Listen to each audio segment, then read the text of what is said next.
to the 18,000 donors and all the organizations that made that happen yesterday. Some fantastic people. So this panel here is filled with some of the most innovative minds here in the region for social enterprises, and we're all kind of committed to doing some social good. And before I introduce the panel, what we're going to do today is we're going to start it off with a couple of questions. I have a whole bunch of questions here, but I think these things always work better when we have you ask questions, because you know what you want to hear and what you want to find out information about. So we'll get it warmed up through the icebreakers, and then definitely start thinking about questions we want to hear them. And so with that, I'm going to go through, we're going to read a couple lines off of each bio, and then these guys can correct me, tell me where I'm wrong here. So Dave Simnick is on my immediate left. He is a social entrepreneur and co-founder of Soapbox Soaps and Talk Chalk. And he was an Eagle Scout, right? That's right, he was an Eagle Scout. That's good, man. Dream was to found for-profit companies with social missions. And so on Dave's immediate left is Blake. Hold on a second, Blake. By the way, Blake is the author of many of our questions today, so if you do get to hear them, you'll know who came up with the vast majority of them. Blake Hall is the CEO and co-founder of TroopSwap.com, the first e-commerce platform exclusively for members of the military community. And as an airborne ranger, this guy's a badass, look out. He's an airborne ranger qualified officer, and he led a battalion reconnaissance platoon in Iraq. So this has been an incredible tour of duty. Thank you for your service. Yeah, thank you. All right, and then we got Alex Budek right next to Blake, and he's a social entrepreneur and travel writer. Who do you write travel for? Huffington Post, Lonely Planet. What was your favorite place to go? I'm sorry, I got a little bit of a travel bug. I don't know. Eagle Scout, Army Ranger, and Lonely Planet authors here. This is pretty cool stuff. And you just completed a master's in public policy at Georgetown, right? I'm also a Georgetown grad, Hoya Saxa. There you go. Good. And then finally, last but not least, is Neil Shaw, and he's a co-founder, executive director of a company. Do you want to say the company name? Compass Partners, that develops and executes educational programs that think in an innovative way about entrepreneurship. And you're also a scuba dive master. Scuba dive master, Lonely Planet, Airborne Ranger, Eagle Scout. Pretty hardcore, huh? So we got a good group of guys here. So I'm going to ask the question and just pass the mic down. What's the core problem each of you are dedicated to solving? Well, thank you so much for being on this panel, and also, what an amazing panel to be a part of. I think definitely like Eagle Scout is coming.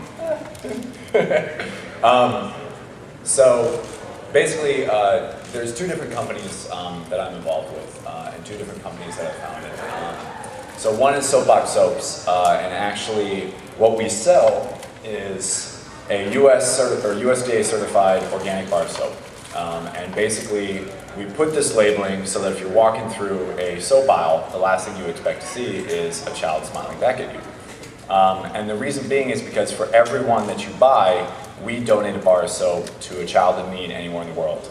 And we've done operations in Honduras, Ecuador, Kenya, Uganda. We do domestic operations in DC through basically abuse and homeless shelters, as well as in Chicagoland.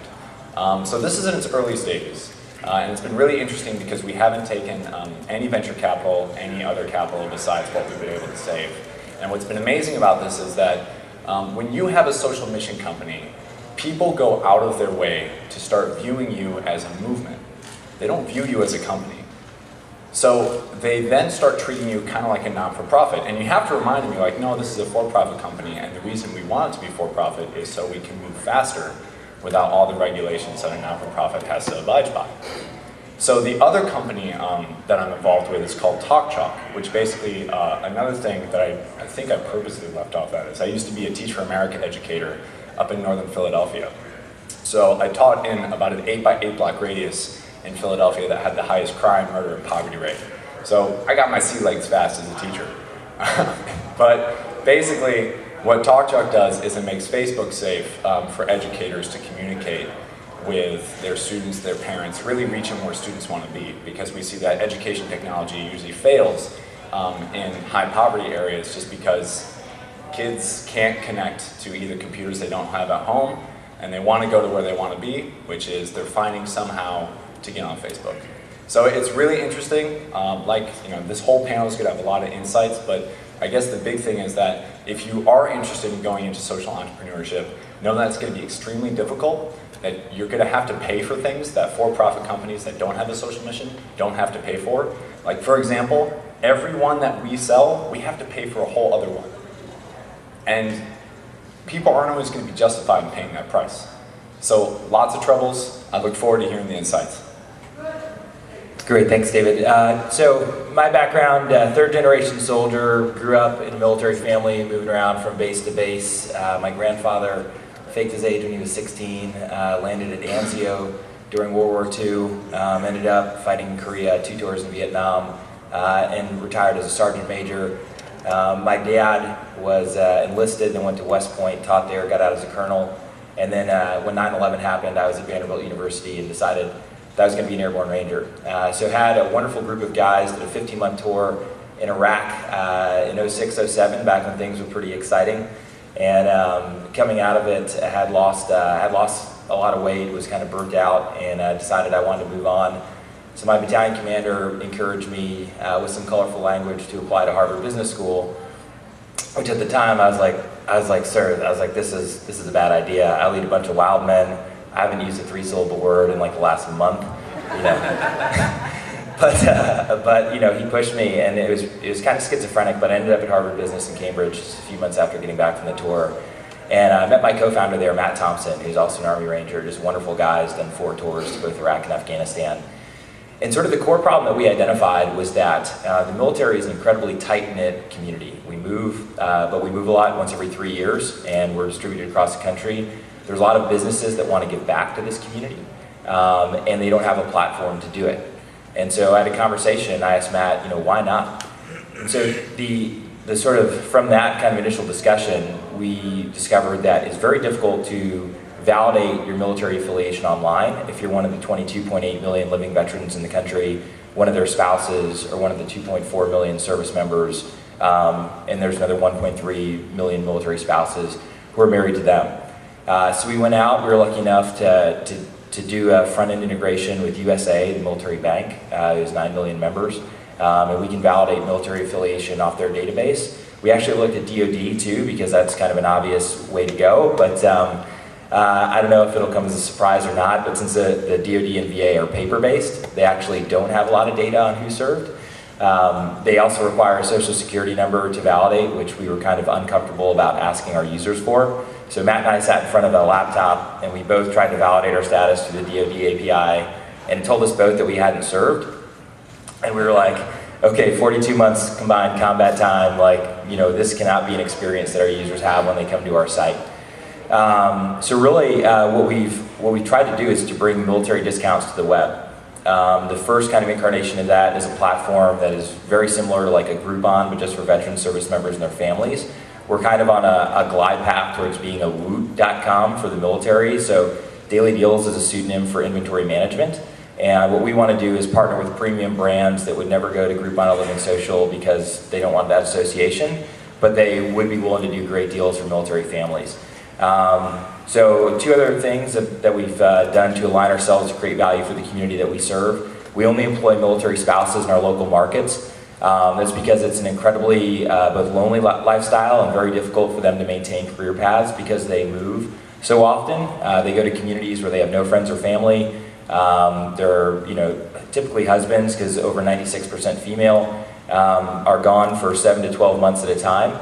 And while the unit support structure is good, there's just something sticky about talking to someone whose spouse writes your spouse's evaluation report. So good to disseminate information, but very difficult to build actual social relationships where you can interact in a way that you feel comfortable about sharing information.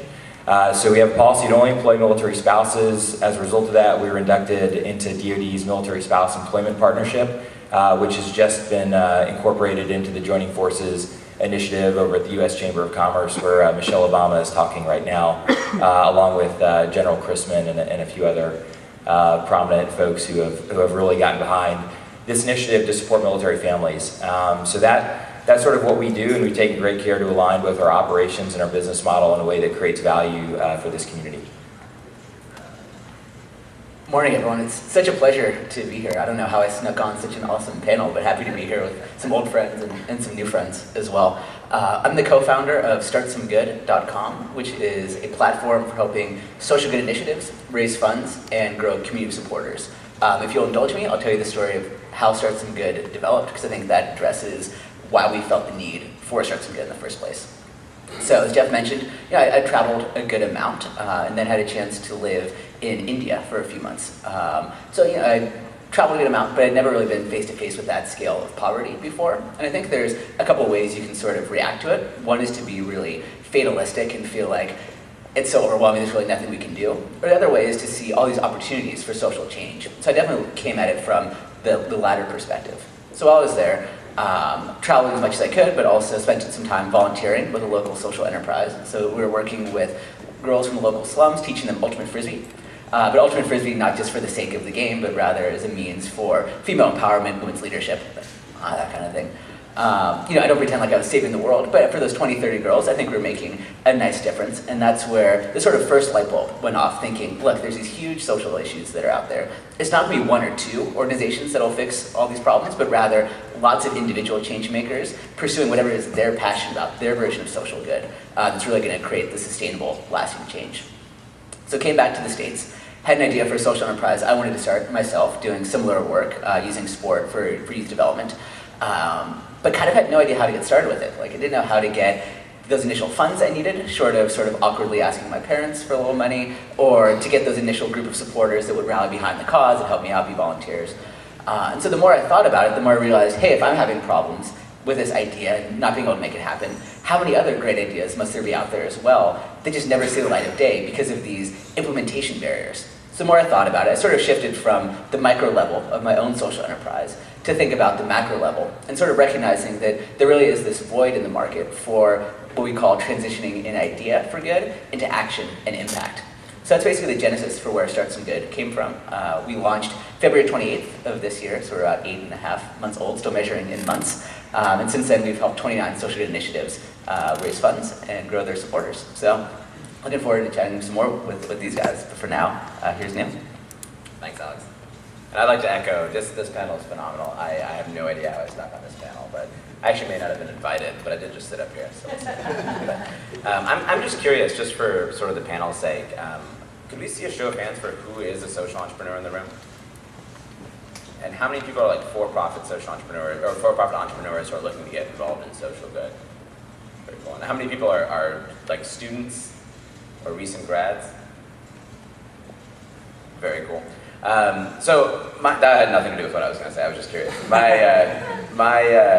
My story is a little bit different, I think, than everyone else's. My background is when I was in high school, I got the opportunity to work with my dad on a social venture. So right off the bat, very early on, I was experiencing sort of what it was like to be a social entrepreneur. My dad and I started a company called Infolight, which was an LED sign company. I was 14 years old at the time, so when I said I started the company, it was a very, very loose definition of starting the company. I spent a lot of time skipping class, and my dad would write me doctor's notes to sit in on board meetings. But it was a great experience. My dad is a phenomenal man. He's a very humble, incredible leader, and I got the amazing opportunity for 4 years to watch him build this business. The business model was he would sell LED scoreboards and LED lighting to organizations all across the world. He would use the profits of that to go abroad to third world countries, and he was an engineer. He would work on power grids and solar energy and alternative energy programs for developing nations. And so I got to see this all throughout my early development. I got to see this amazing business person devote his life to the idea of social good and social change. And so when I got to college, I was deciding that I would do the same thing. I was like, I need to do exactly what my dad did. I'm going to go out there. I had worked on a fair trade tea farm in El Salvador. And I was like, I'm going to start a business, just like my dad did. And so I set up a fair trade tea company. It was really cool. It was called Serenity. which was it was a fair trade tea delivery service. We would source tea from all over the world. We would put it in little packets. The packets would be divided into 4, and there was a picture of the farmer, some supplies you needed to make the tea, a letter from the farmer, and then just some information about the tea and what you were drinking. We were so excited about this. We got like 5 of my friends together, and we started shipping it to students all across campus, charging a delivery service. Total failure, like it was a complete bust. We did it for about 9 months. We hemorrhaged money every single month that we were operating. We got in a little bit of trouble with the IRS. Apologies if anyone is from the IRS. But we ended up closing shop 9 months later. And it was a really weird thing because there's a lot of people in the world who are interested in entrepreneurship and a lot of people in the world who are interested in social good. But in the college world, there wasn't as much support for people like me who were super interested in making business focus on social good. And so we decided to do something about it. We created a program, or first of all, we interviewed 150, 200 entrepreneurs and asked them, what do you wish you would have learned when you were in school to make your college experience a little bit better? We took all of those data points together and we found that people weren't looking for like how to take Coca-Cola International style marketing plans. They were looking for really complicated financial plans. They were really looking for a community, mentorship, and then just some really basic skills to get social ventures off the ground. Like how do you file your taxes? Like what is incorporation? What are some very basic legal things that you need to know? Things that are very easily teachable but aren't really taught in schools. So we took all this data together, we put it into a program. It's a year-long program. It's called the Compass Fellowship. We take 15 students from each school that we operate in, and we put them through a program where once a week they talk to a CEO, an entrepreneur, they do some sort of activity relating to personal development or business skills development, and all the while they're working on their own social venture. So every year through our program, every school that we operate in produces 15 social ventures from 15 freshman students. All of them are financially sustainable and socially beneficial. We took this program, we packaged it, and we've started selling it to universities all across the world. So currently we're in 10 universities in the US and 2 universities internationally.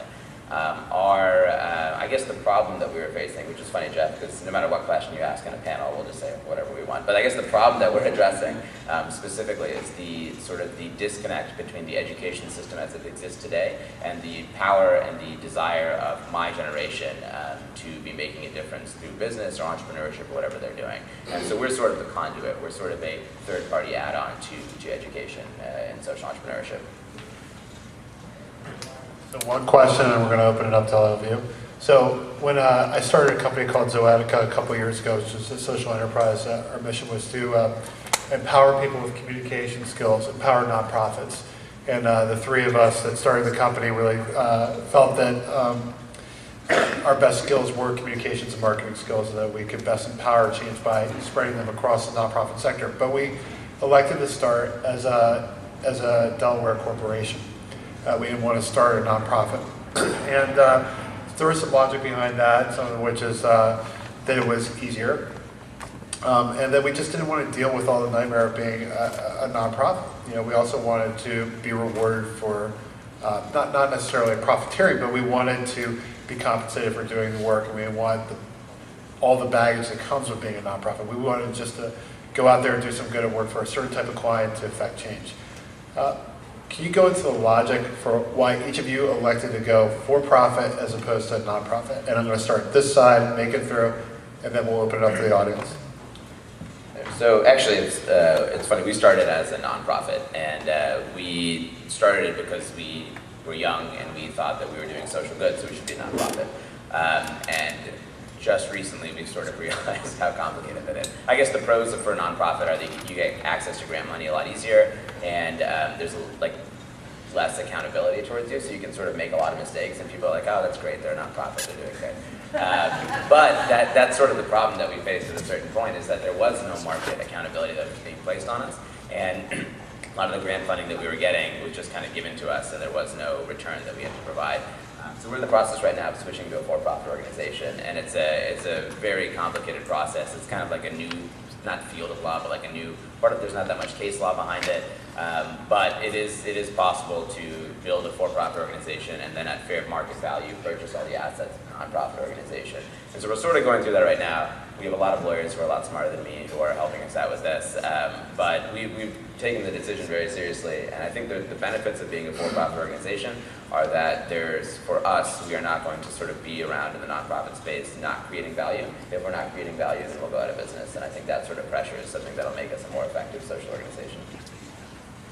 Yeah, so similarly, when we were starting up, I was fortunate to have some buddies that were in law school, but they always reminded me that when they were giving me legal counsel, that it wasn't official legal counsel. So I got used to a lot of phone calls going, well, I can't really tell you what to do, but if I did, it would be this. So we are also for-profit with Start Some Good, and we believe that that's the best way to remain sustainable. But when we were thinking about our revenue model, we wanted to make sure that we were perfectly aligning our incentives with those using our site. So we use what we call a tipping point model. So basically that's the amount of money someone needs to start doing good in the world. So campaigns will try to raise that amount of money, 5,000, 10,000, whatever. But money only changes hands if the campaign reaches their tipping point goal. So similarly, we receive 5% of the funds that are raised, but only if the campaign reaches its tipping point goal. So basically that makes sure that we have an incentive that anyone using our site, that we do what we can to help them succeed. So that way, if a campaign is successful, that means that a social venture gets off the ground, Start Some Good receives funds, which makes us more sustainable, and communities and the world benefit as well. One other thing that I'll mention before passing it on is with Start Some Good, we allow both nonprofit as well as for-profit organizations to raise funds side by side, recognizing that social good comes in many forms, and we want to be able to support that, basically focusing on the idea being what matters rather than your legal or organizational status. Yeah, I think along those lines, I fundamentally just believe that the willingness of a consumer to pay money is the most efficient driver of innovation.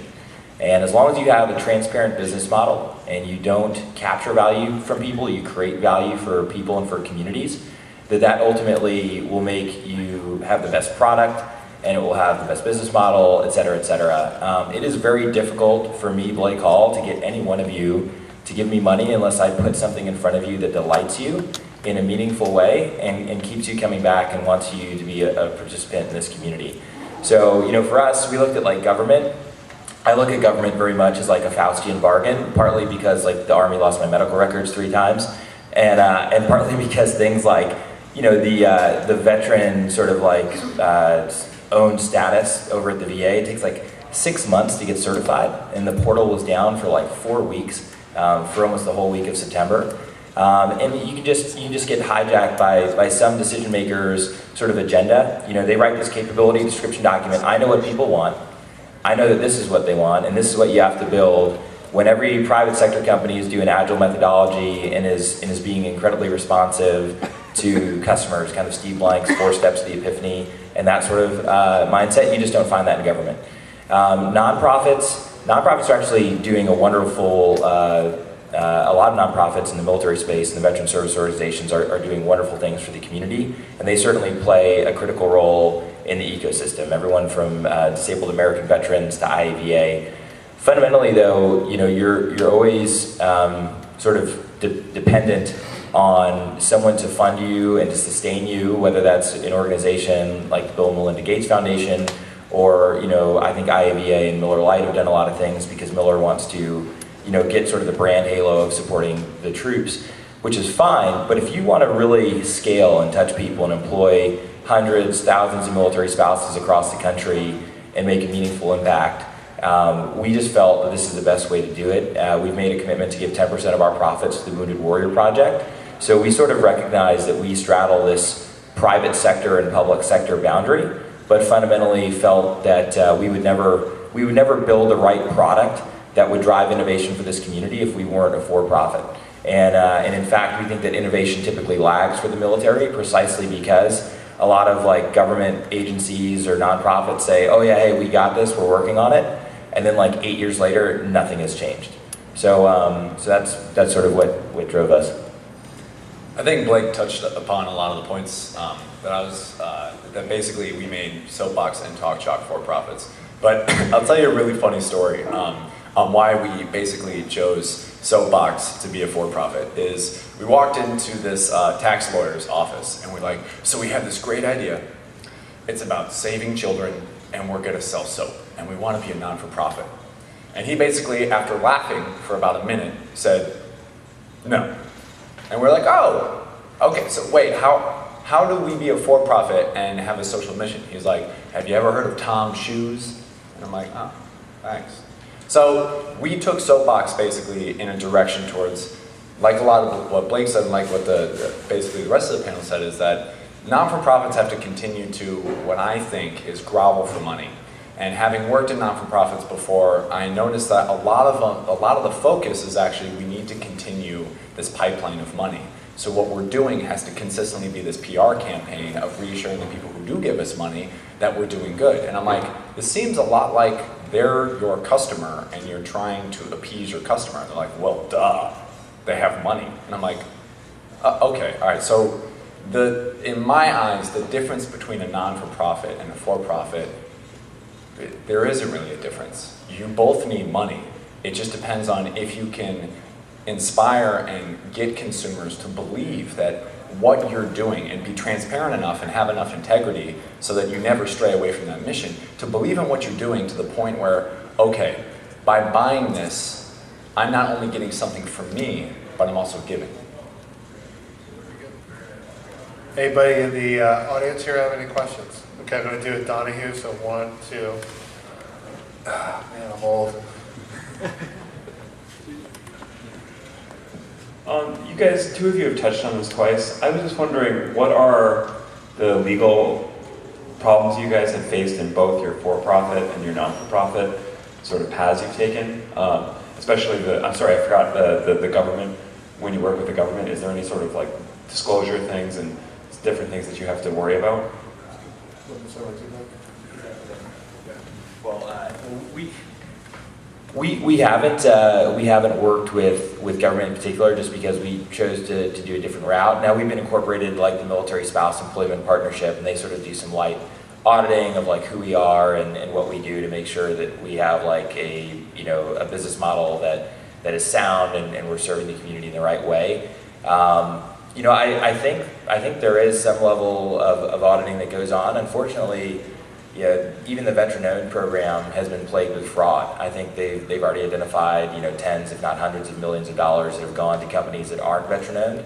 So it's pretty frustrating dealing with government when you are a veteran-owned company and not being able to get the status when you know that other folks who aren't veterans are taking the government for tens of millions of dollars.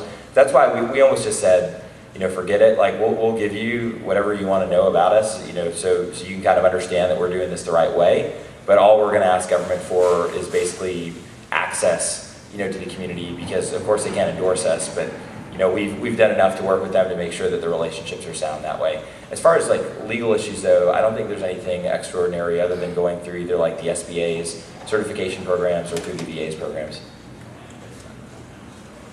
Yeah, I'd like to echo that. I don't think the difference is really legal between the two. I think it's more like a stigma that happens between the two organizations. So the legal difference is there's problems with like investment. It's hard to take investment as a nonprofit. It's hard to, you can't issue dividends. It's hard to, your salary is sort of capped at a certain level, and of course you can't keep profit at the end of the year. The for-profit is a lot less sort of restrictions in that way. With a transparent organization, though, there's very little difference between the two, and I think it's interesting, especially in my generation. There's no gap. Like people don't think I'm going to start a for-profit, I'm going to start a non-profit. They think I'm going to start an idea, and they figure out sort of the best tool to make that idea a reality. The problem, I think, is the stigma that exists between the two. So, like for example, a situation that we just faced. We recently received a grant from a large foundation, and one of the big questions that we're sort of fighting through is employee compensation. Like how much do you guys pay yourselves? We have a team of 5 right now, 5 full-time people, and they said like, how much are you guys paying yourselves? And I was like, well, we can go through all of this, but they said, no, I just want to know how much of my dollar is going to program expenses.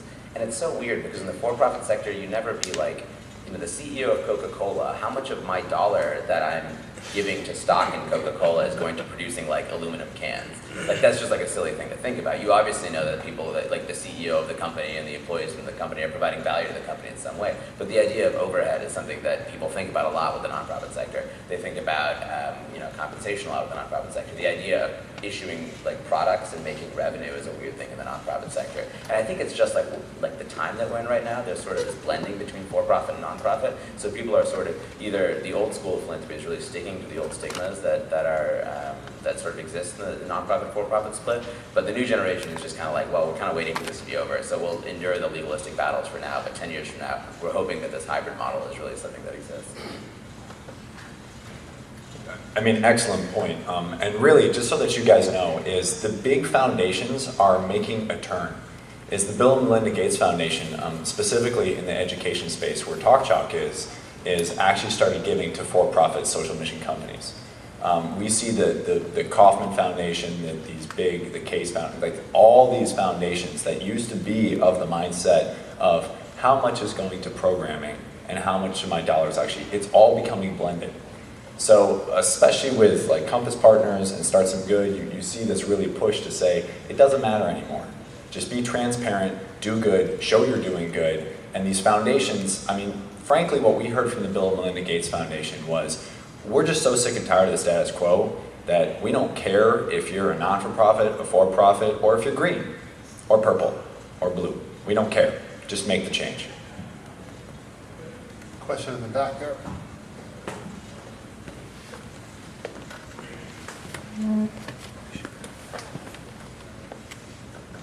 Yeah, I just had a quick question. I've been reading a little bit lately about low-profit limited liability companies in a handful of states that they've enacted. And just if you guys have any experience with that, what you see as the benefit of that as opposed to going one or the other, and kind of just elaborate more about that hybrid blend.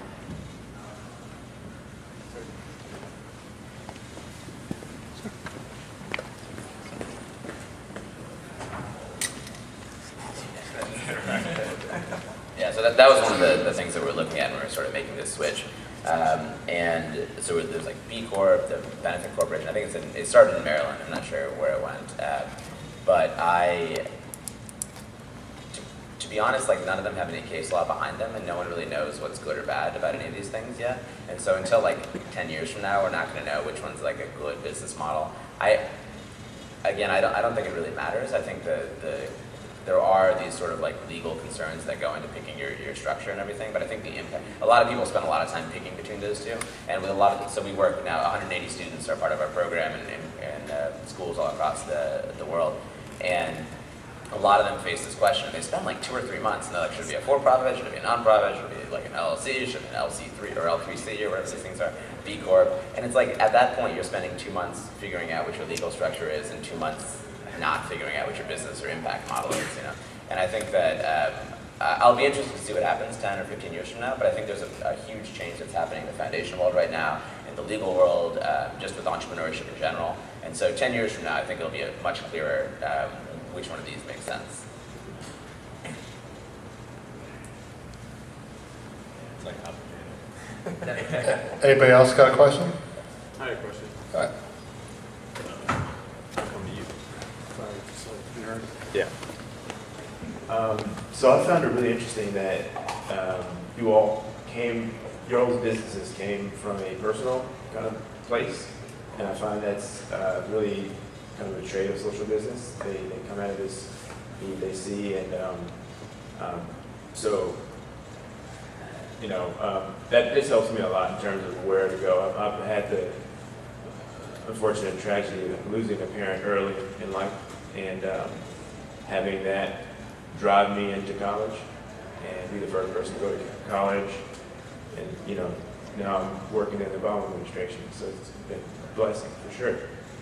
But now I see that example of having a great father and lack thereof great fathers in general in the world.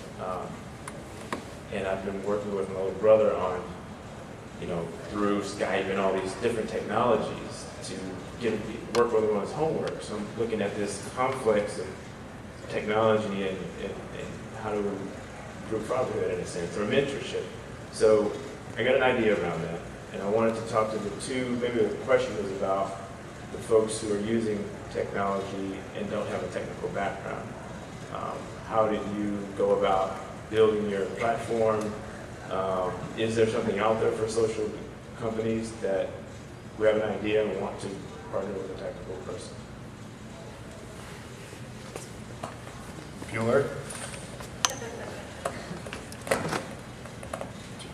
Well, yeah, sure. Well, I'm sorry about your loss, but also that's an amazing achievement, really. So, I don't know how to do Photoshop. I mean, I would be lucky if I knew how to do Paint. So, basically, there are these things called startup weekends that are basically funded by the Kauffman Foundation. And when I was doing Teach for America, I took a weekend and basically went to Philadelphia Startup Weekend, and stood in front of about 200 people and said, so I got this idea, who wants to help me? And believe it or not, a bunch of developers who know a lot more than Paint, and a heck of a lot more than just Photoshop, came and built a team. So there are definitely organizations out there where if you have an idea and if you're passionate to stay up till 3 a.m. and wake up at 6 a.m. and continue to really do this and fuel that, you can make it work. Especially with, if we just look at some of the other panels that are going on and the amazing race of technology and how we're building these mediums, but yet really not knowing exactly how to use them, this is a space that, especially for mentorship, is huge. So full steam ahead and best of luck. Yeah, I'd say, to your point, finding a technical co-founder is going to be one of the biggest challenges. When early on, when you have a great idea, it is the biggest challenge that is necessary to get funding, to make, to build a product that can show early traction. You have to find somebody who is competent in that area, right?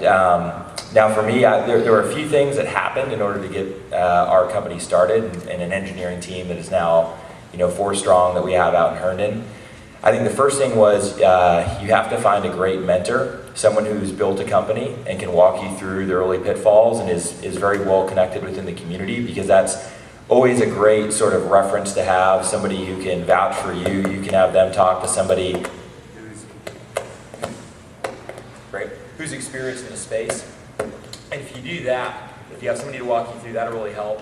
The second step is just getting out into the different meetups. So if you go to meetup.com, there's a lot of different Ruby on Rails groups and other technology groups. Just go out and tell people about your idea and see if it resonates. And if you find the right person who's got the right background, very often that can lead just to sort of finding your technical co-founder there.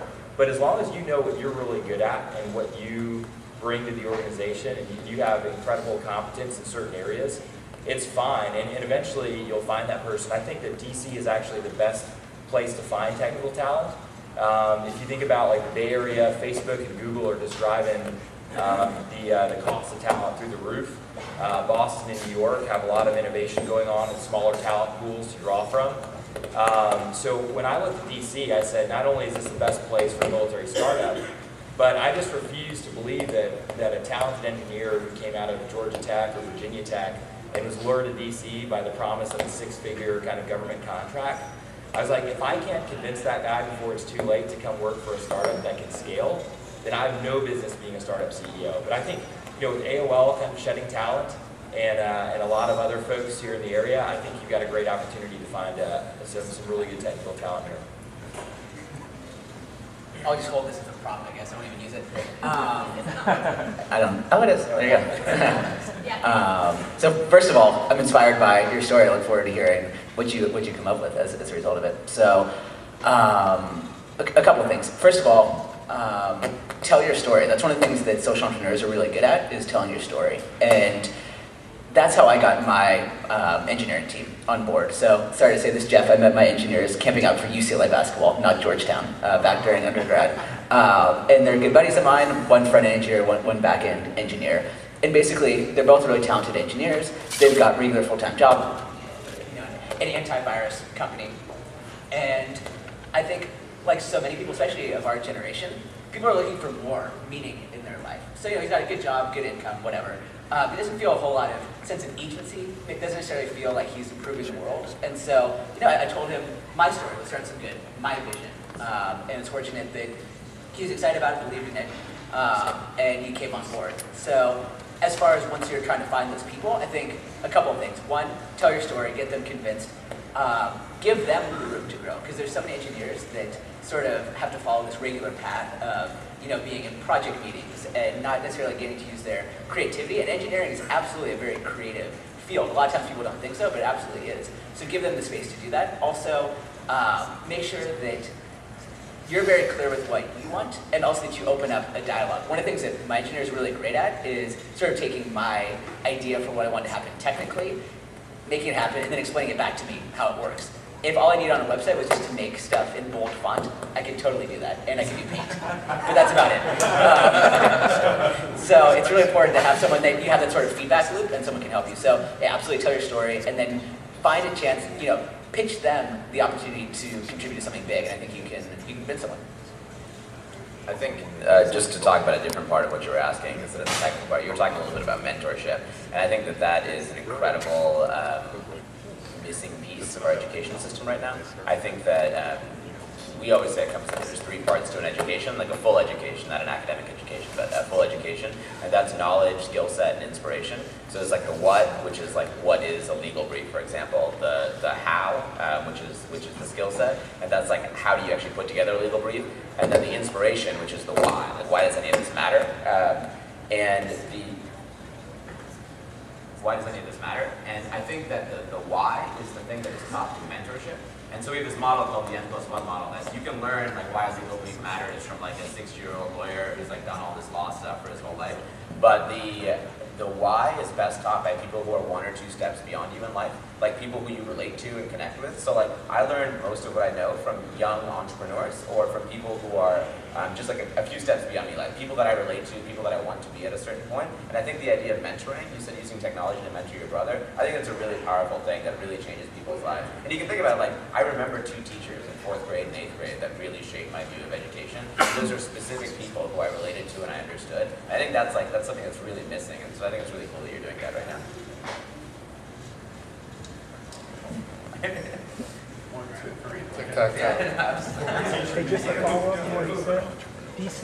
I wondered if maybe you could talk a little bit about resources for finding a mentor, and then also, when you found that your company was at a position where you felt comfortable about asking for investment. Can you talk about a little bit about when you felt like you were ready, and when what kind of resources you went to before you started talking to investors, maybe private funding, things like that. I'm going to ask that we do a little bit of a lightning round because we're about 15 minutes left, and I would love to get the 3 questions in. Sure. So really quick, we did nonprofit funding, so we did grants to get started, so I'm probably not qualified to answer this. I would go to Compass Partner for my mentor, and then we're still bootstrapping it at this point, so not too much to say there. Yeah, so we've raised 1.1 million to date, and have just started a $2.5 million round that we're raising. Kind of key to that, like luck plays a huge part in it, but you have to put yourself in a position to be lucky, I guess, but that's how life is, like half of life is just timing. So was lucky enough to meet Dave Tisch at a Starbucks, Tisch family in New York. He's the managing director of Techstars New York City. He gave us seed funding that allowed us to kind of go out and do the deep customer research that we needed to do. And one of the leading professors at Harvard Business, Bill Salmon, liked to say, if you do your pitch enough in the early days, smart people will ask questions where you start to identify patterns. And when those similar patterns and like kind of questions around your business model come up, you need to go out and you need to do deep research with the community and be able to quantify your answers to them. And when you can come back and that you've heard that question 3 or 4 times, and you go, oh yeah, so I talked to 100 customers, and this is what they feel, and here's how they shop now, and here's how they spend money, whatever. Like that's when people start writing checks. So that's what we did. We went out, we talked to over 1,000 people in person, focus groups, on the telephone, surveyed 3,000 more online, so that every question that investors had, I had data to support, and I knew the market inside and out. And really, that's a really powerful thing. So we raised $925K over the summer, and have grown pretty quickly now to where we have 25,000 users and are looking to take it to the next level. I'll make this super quick, but they all had great points. Basically, I'm a big believer in lean startup model, basically championed by Eric Ries. And what I've heard from investors is that they're really looking for 3 things. Angel investors, the first seed money you're going to get is there an emotional connection? Which if you're doing social entrepreneurship, there is. Do you have traction? Do you either have people paying for your service or do you have people using your service? And finally, the third one is, and unfortunately, angel investors are kind of like a loan. They want to see a return. And because they're taking a risk with you, is their money. So, emotional connection, and then can you say there's traction, and then is there money?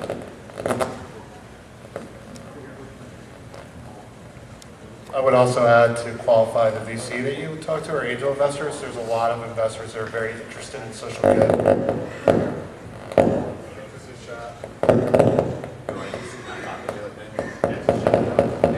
Hey guys, how's it going?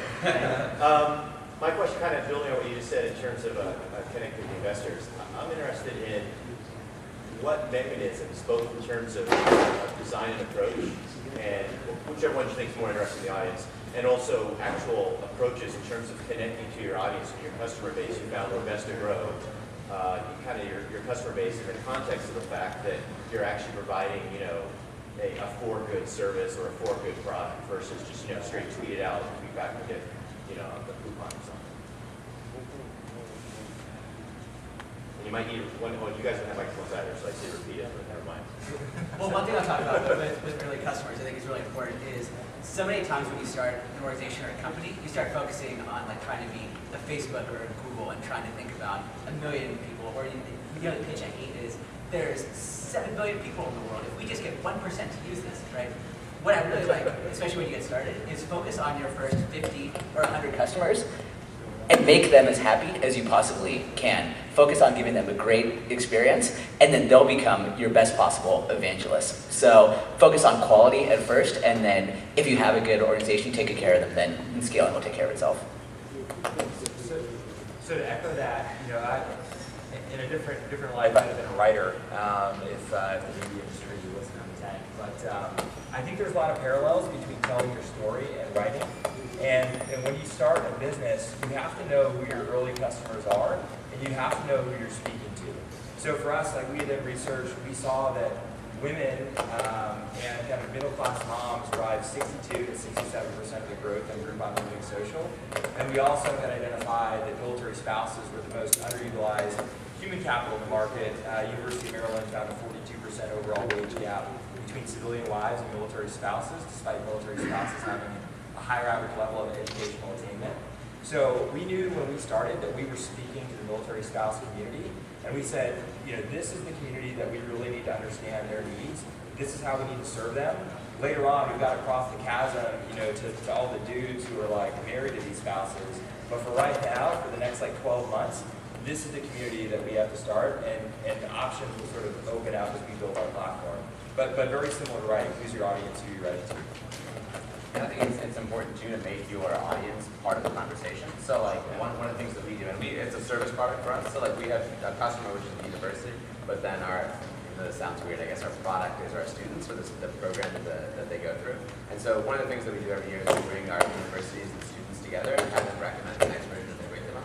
I think the same thing applies to tech startups and any other company. Getting your audience members to actually proactively be a part, not just of the focus group, but actually the decision-making process is a really good way to make sure that your product matches the customer's needs. They said it. I have a question. Speak up, speak up. I have a question, but I just wanted to, I'm not sure if you've already answered it. I apologize. I came in late, recovering from last night. But my question is, I'm trying to figure out whether I want to do an L3C. You already talked about this? Yeah. I can talk to you afterwards. Okay, I'll ask him.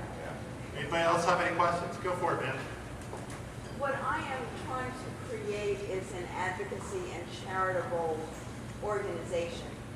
It doesn't sell soap, it doesn't, it's not a platform, but it is to advocate I know, right? and fund primary care physicians to make that specialty more appealing to medical students graduating now. Again, this is a father story. My father was a doctor, died doing what he loved, and this is a way to honor him. So my question to you is, I can bring money to the table and invest it into a charitable trust, but would it be smarter to do a fiscal sponsorship with a like-minded foundation on a short term? It's somewhat different from what you've talked about, so... Maybe just repeat your question out so you can just verify if this is correct.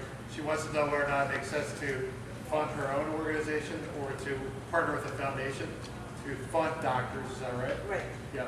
And also advocate for legislation that makes their lives easier. And to also advocate for them. So, I think one of the dangerous things about this whole conversation is social entrepreneurship, and I love social entrepreneurship, I talk about it all the time, but one of the dangerous things is that people think that everything can be a social enterprise, and that every social issue can be cured with a market-based solution, and I don't think that's necessarily true.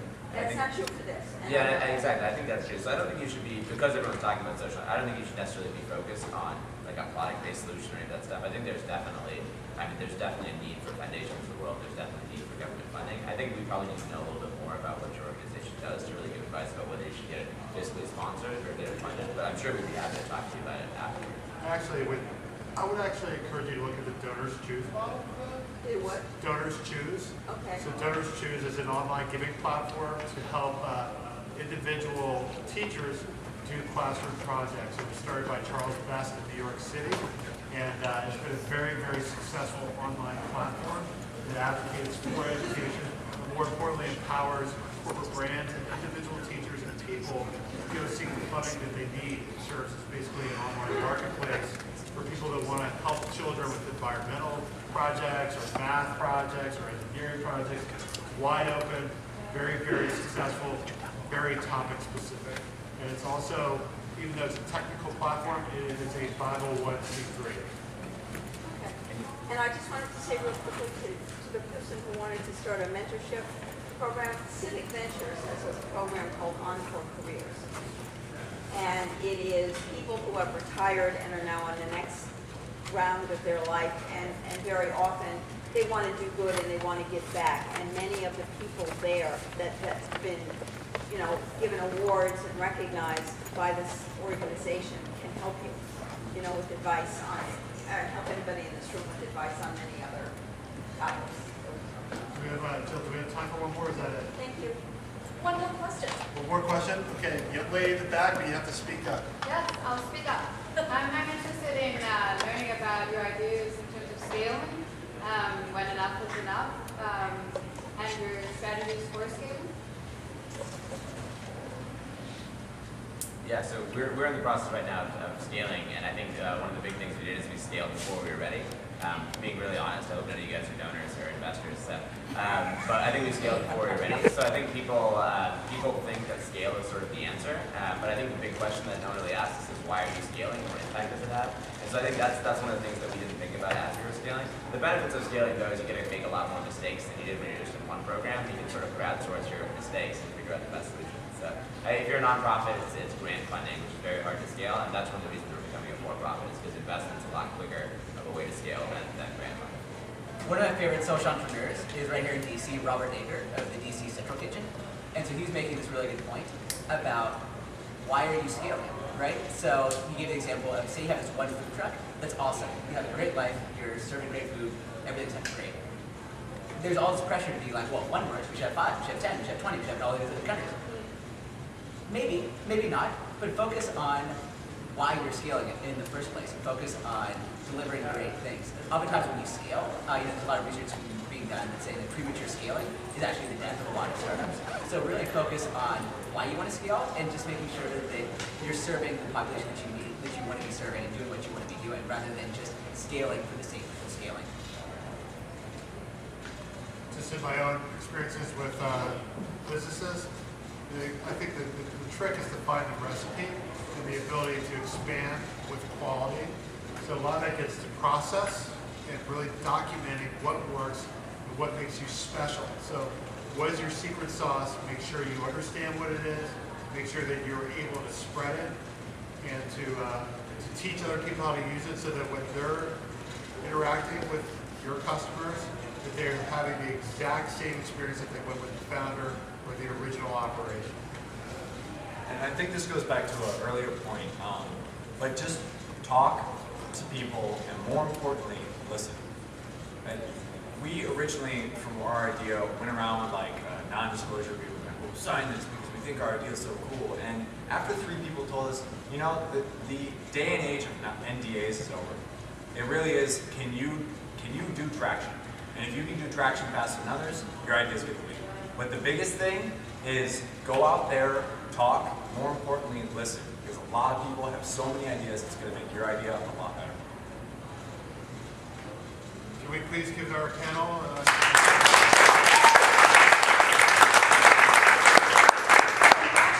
First, thank you very much. And quick question, if anyone in the audience wants to continue conversation or approach you for conversation throughout the day, will you be hanging around the conference room? Yeah, oh great. So please feel free approaching them for more conversation and to glean from their insight. And enjoy lunch. Thank you again. There's a cafe downstairs and there are a lot of different eateries around the local area. So we'll see you back here for this social